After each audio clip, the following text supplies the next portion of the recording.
Serial Kitab Tauhid bagian 46. Pelajaran dari kisah doa kebinasaan. Al-Imam Al-Bukhari rahimahullahu ta'ala meriwayatkan di dalam sahihnya dari sahabat yang mulia Abdullah bin Umar radhiyallahu ta'ala anhuma bahwasanya beliau pernah mendengarkan Rasulullah sallallahu alaihi wasallam berdoa di dalam salatnya. Ketika itu Rasulullah sallallahu alaihi wasallam mengangkat kepala beliau setelah ruku' di rakaat yang terakhir salat subuh. Beliau kemudian berdoa, Allahumma al'an fulanan wa fulanan wa fulanan ba'dama yaqul sami'allahu liman hamidah rabbana walakal hamd. Ya Allah, laknatlah fulan, laknatlah fulan, laknatlah fulan, jauhkanlah dia dari rahmatmu, jauhkanlah si fulan dari rahmatmu. Doa ini beliau ucapkan setelah beliau membaca sami'allahu liman hamidah rabbana walakal hamd. Maka Allah pun menurunkan firman-Nya, laisa laka minal amri syai'un aw yatuba 'alaihim aw yu'adzibahum fa innahum zalimun. Tidak ada sedikit pun urusanmu terkait mereka wahai Muhammad sallallahu alaihi wasallam. Apakah Allah hendak mengampuni mereka atau mengadab mereka karena mereka adalah orang-orang yang zalim? Surat Ali Imran ayat yang ke-128. Abdullah bin Umar radhiyallahu ta'ala anhuma dalam hadis ini mengisahkan bahwasanya beliau pernah mendengar Rasulullah sallallahu alaihi wasallam berdoa dalam kunutnya ketika salat. Beliau sallallahu alaihi wasallam menyebut beberapa nama secara khusus, mendoakan kebinasaan untuk mereka agar dijauhkan dari rahmat Allah Subhanahu wa taala.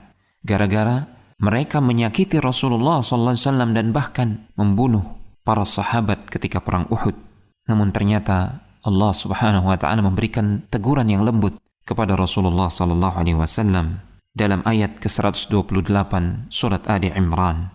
Di antara nama-nama yang disebutkan dalam doa Nabi agar dijauhkan dari rahmat Allah Subhanahu wa taala, agar dilaknat oleh Allah Subhanahu wa taala adalah Safwan ibnu Umayyah dan Suhail ibnu Amr serta Al-Harith ibnu Hisham.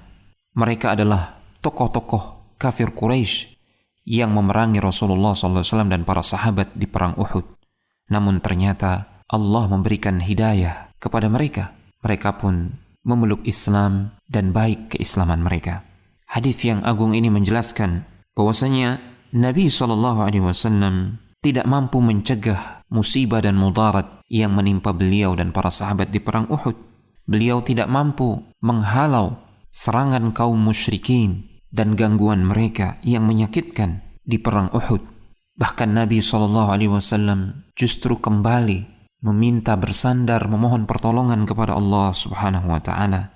Ini menunjukkan batilnya apa yang diyakini oleh para penyembah kubur yang berdoa meminta kepada para wali dan orang-orang saleh yang telah mati.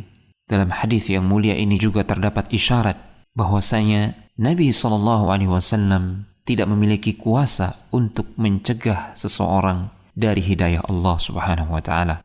Karena hidayah adalah hak prerogatif Allah Subhanahu wa taala semata. Dia memberikannya kepada siapa yang Dia kehendaki sesuai dengan hikmahnya.